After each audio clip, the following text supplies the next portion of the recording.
try that one more time.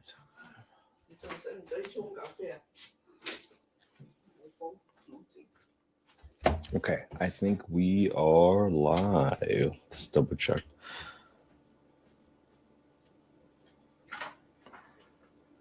All right, let's double check the audio. All right, that works. So today, 294. We are going to quickly roll out this deal in Glendale, Arizona, because we always talk about how do we avoid burnout, right? And to avoid burnout, you have to figure out how do I quickly look at a deal and not waste more time. So today, let's quickly look at this, right? So I see that the PITI is 1761. I'm going to look at the address. I'm going to get the county. I'm going to get the market rents, and I'm going to quickly roll this deal to see how far off I am. Okay. So for this property, 443, let's look at the county. This is the Maricopa County. So what we need to do is get the ceiling rents first. So when you Google HUD FMR, HUD FMR, fair market rents, that's what FMR stands for. Click on access to small area FMRs, look up FY 2024 FMRs, go to Arizona, go to Maricopa, and then find the rent ceiling by bedroom count by zip code. And this property is an 85301, 85301, and you're gonna get the rent ceiling for a 2-bed, which is 1570. Okay, 1570. That's a rent ceiling for a 2-bed. Okay, that's 2-bed. Yep. And then you're gonna go look for the market rent. Now, to get to market rent, you gotta go to affordablehousing.com, go to the owner section, market rent estimator, 2 bedrooms, and boom. Now, interestingly enough, the rent ceiling for a 2-bed was 1570, but the market rent is 1389. Even though there's a rent reasonableness test, right? So I probably use 1389, which is the lower of the two, right? Between 1389 and a rent ceiling that we saw on 1570. That tells me 1389 is the rent I got to use because of the rent reasonableness test.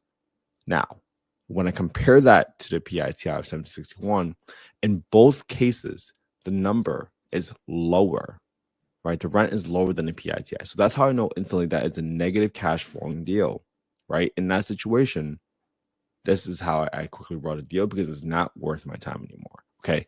Now, I would stop here. I really would. And it's only been less than 2 minutes of us truly looking at a deal, right? And that's how you can quickly brought a deal. And that's how you avoid burnout, because burnout comes from doing a ton of work for no return on your time. All right. Now, let's go. I'm going to go ahead and plug in these numbers in so you can see why I quickly brought the deal. Let's see, 259,375.98. That's the purchase price. We got $11,000 for the seller. No arrears. 28,500 is the total one. So I'm going to 28500 minus 11,000. So I'm assuming that's the assignment fee there. HOA $213. 213. That goes in row 34 and B34. I'm going to go to my balance remaining, which is 248,375. 248,375. My total interest rate is 5.375. 5.375. Does it give me the date to maturity? Nope. So doesn't matter, because all I care about is the total payment. If I have the total payment amount of 1761.82, right? 1761.82. I'm going to go to B28, the current line. 17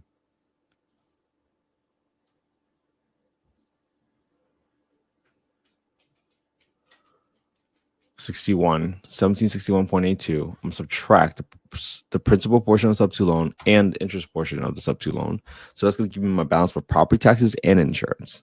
I'm going to add $30, right, for insurance, because chances are it's a primary residence property right now. And I got 10% set aside for maintenance. I got a 213 for HOA that we talked about earlier.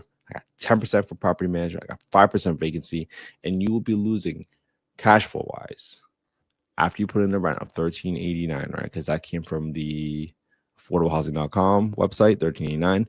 You'd be losing a whopping $963, right?